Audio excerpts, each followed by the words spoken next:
खुलुमबाय लोगोफोर गासिखौबो दिनै मोनसे बाथ्रा रायलायगोन माने आं गुद गोसोआव सानबाय थाखादोंमोन बे बाथ्राखौ दाबो सानबाय थादों आरो सानबाय थागोन जोबनाय नङा माने हादोराव स्टेटआव बुहुमाव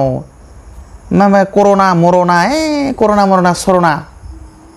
बिराद दावराव नङा होमबा एक्चुअली बे कर'नाया बेसेबां सैथो कर'ना भाइरासाथ' सैथो किन्तु बे कर'ना भाइरासनिफ्राय जानाय दा जि बेराम COVID-19 बे COVID-19 जानाय बेरामा बेसेबां सैथो बै मेसिन टेस्ट खालामग्रा मेसिनजों सेरनानै पजिटिभ ओंखारनाया बेसेबां सैथो बेयाव माने माबाफोर खैसारिफोरसो दं नामा आसलते नंगौना नङा गोबां मानसिफोरा जेबो माने सिम्पटम्स गैयाब्लासिनो पजिटिभ दङ होननानै बिसोरखौ हमना लांनानै क्वारन्टाइनाव दोननाय जादों जेराव खायसे मानसिफोर गुजुनायबो गैया लोमजानायबो गैया गगा मोननायबो गैया जेबो प्रब्लेम गैया नाथिं खिन्थु बेबायदि गोबां मानसिफोरखौनो बे मायबा मेसिनजों सेरनानै COVID-19 जिथु टेस्ट खालामग्रा मेसिनजों सेरनानै पजिटिभ ओंखारदों होननानै माखासेखौ लाना थांनानै क्वारन्टाइनाव दोनहैदों दा बेबायदि बिराद माने नंगौना नङा खसासोना मिसासो मेसिना नंगौना नङा ना मेसिना मा ओंखारो जोंथ' सिम्पल जेनेरेल मानसिफ्राथ' कमन पिपलाथ' जेबो मिथिया बेफोरखौ दा एसे सानना नाय जे एक्चुअलि बियो मार COVID-19 बेसेबां सैथो मानसिफ्रा जामारदोंना जामाराखै जादोंबा माबायदि जादों गिलु बालु बेसेबां गिलु बालु बे बेरामा ना गिलु बालु नङा किन्तु बिनि मर्टिलिटी रेटखौ नायोबा थैनायनि जि अनजिमा दिनैसिम जोंनि आसामनि बा वर्ल्डनिखौबो नायोब्लाबो बुहुमनिखौबो बा भारतनिखौ नायोब्लाबो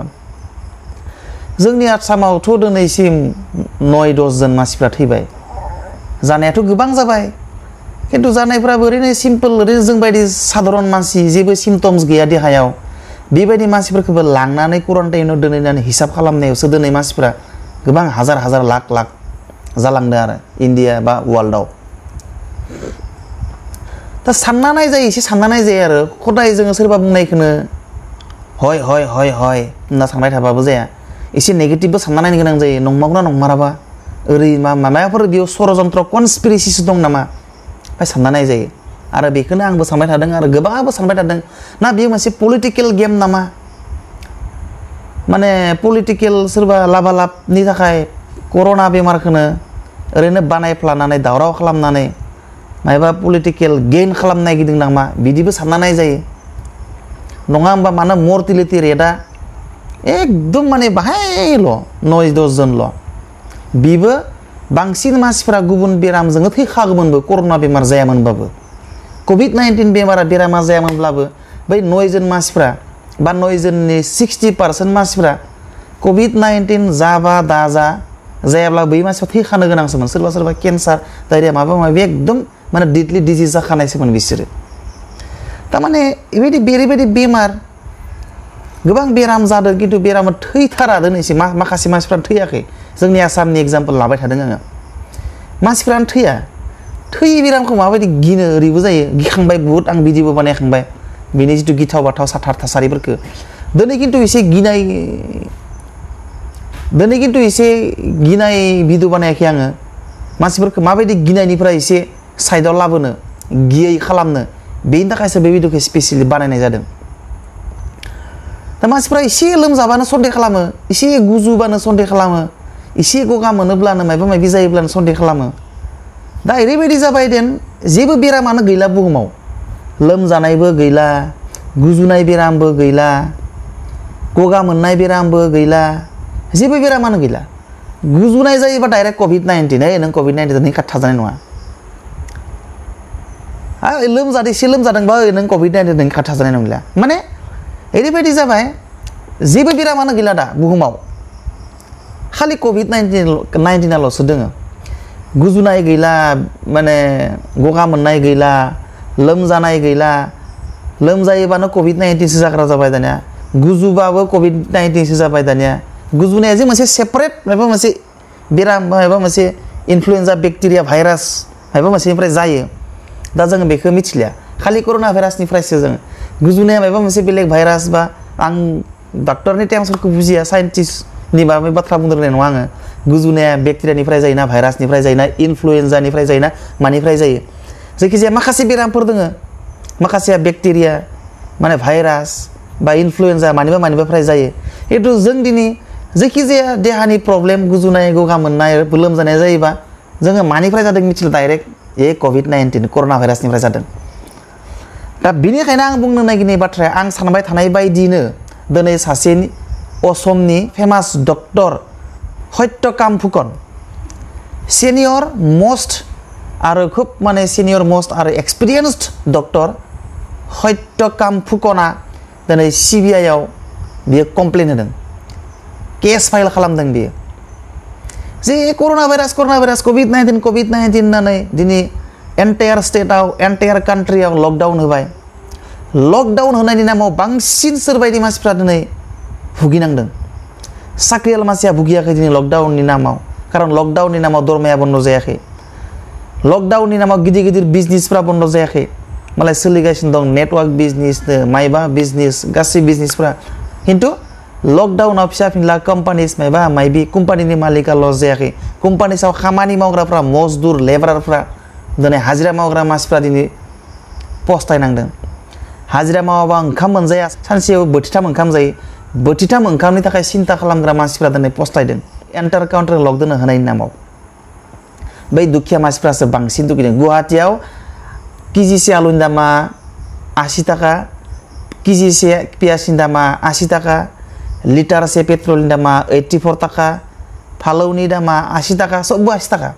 साख्रियाल बायनाय धोनि धोनि मानसिफ्रा मालाय माहासेनि बायना लांदों खिन्थु दुखिया मानसिफ्रा बोथिसेनि बाजारखौनो खालामनो हायाखै थ' दुखुनांथाव बाथ्रा दाना मेन बाथ्रायाव थांनोसै मेन बाथ्राया जाबाय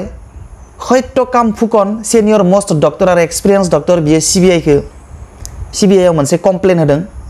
जे इनक्वायरि जानांगौ बे COVID-19 नि नामाव जे हाराखास्ति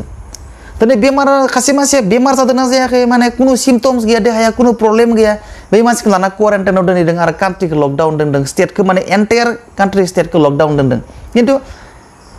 दोनदों आरो बहुत मानसिफोरखौ माने देहायाव कुनु सिम्पटम्स गैया लोमजानायबो गैया गुजुनायबो गैया बे मानसिफोरखौ टेस्ट खालामदों आरो क्वारेन्टाइनाव दोनहैदों खिन्थु बेयाव क्वारेन्टाइनाव लांनो गोनां कुनु प्रश्नआनो गैया बेयाव आरे बेमार जायाखै बेमार जादोंबा लां सिकित्सा खालाम बेखौ बास बेनो खिन्थु बे बेमारानो जायाखै देहायाव कुनु प्रब्लेमानो गैया बेखौ आरो क्वारेन्टाइन लांनानै कुनु माने बिराद सिगिनो गोनां मानसिफोरखौ जनसाधारणखौ कमन पिपलखौ सिटिजेनखौ बिराद माने सिगिनो गोनां कुनु माने इयाव माबा गैया होननानै कुनु जुक्ति गैया लकडाउन एन्टायार लकडाउन होनायनि कुनु जुक्ति गैया होननानै डक्टर सत्यकाम फुकना बुंदों बिथांनि बायदिब्ला माबा मोनसे सोरबा खासे मानसिया देहानि प्रब्लेम मोनदों सोरबाया लोमजादों येस बेखौ ट्रिटमेन्ट होनांगौ लांबाय ट्रिट खालामबाय जेबो प्रब्लेम गैया बेखौ एख' खालामनो गोनां गैया सोरबा प्रब्लेम मोनदों सोरबा देहानि माबा COVID-19 जादों माबा बेमार जादों बेखौ नोङो माने मेडिकेलाव लांबाय डक्टरनि खिथिखाबाय ट्रिटमेन्ट खालामबाय बास बेनो खिन्थु जाय मानसिफ्रा कुनु सिम्पटम्स गैया देहायाव मा गैया बे मानसिफोरखौ नोङो लांनानै क्वारेन्टाइनाव दोनहैदों माबा खालामदों दा बेनि जुक्ति गैया होननानै सत्यकाम फुकना बुंदों आरो बेबायदि कमप्लेन होनाय जोंनि कान्ट्रियावल' नङा जोंनि आसामाव फार्स्ट डक्टर सत्यकाम फुकनानो खिन्थु गुबुन गुबुन कान्ट्रिफोरावबो बेबायदि कमप्लेन होनाय मानसि ओंखारबाय आरो माखासे कान्ट्रिफोरावथ' नों लकडाउन होआखै नर्थ करिया सुइडेन माबा माबिफोर लकडाउन होआखै आरो बेनिखायनो बुंदों जोंनि आसामाव आरो डक्टर सत्यकाम फुकना मोनसे बाथ्रा बुंदों बे जितु लकडाउननि कनसेप्ट बे लकडाउननि कनसेप्टआ आसामाव बोरै फैखो बेखौ जोंनि आसामनि गभर्नमेन्टआ बे कनसेप्टखौ लाबोआखै बे आसामनि जितु लकडाउन होनाय कनसेप्ट बे कनसेप्टआ सोरबा जोंनि सर्बानन्द बा जोंनि हेमन्त बिश्व शर्मानि नङा बे कनसेप्टआ मोदीनिबो नङा बे कनसेप्टआ फैदों आमेरिका आरो चाइनानिफ्राय फैदों दा बै कनसेप्ट बानायग्रा मानसिफोरा मा कनसेप्टखौ लाना बानायदों एक्चुअलि बेमारा नंगौना नङा मा कनसेप्टखौ लानानै लकडाउन सिस्टेमखौ अरिजिनेल खालामखो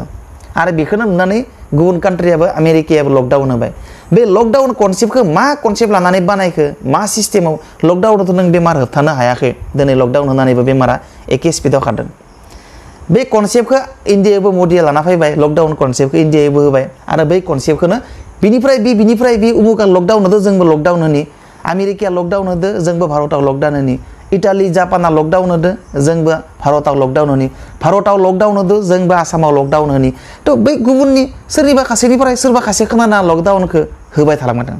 सोरनिबाफ्राय खोनाना सोरबाया होदों सोरखौबा नुना सोरबाया होदों सोरखौबा नुना सोरखाया होदों तो बे एन्टायार जितु लकडाउननि सिस्टेम आरो कनसेप्ट बे कनसेप्टआव सोर अरिजिनेल खालामनाय बे लकडाउननि कनसेप्टखौ सिगां गोदोर गोदोर माने बेराम जादों आगोलावबो माखासे डेंगु आरो बेबायदिनो माने गोबां गिदिर गिदिर कलेरा गिदिर गिदिर बेबायदि माने पेन्डेमिक बिराद गिदिर गिदिर बेराम जादों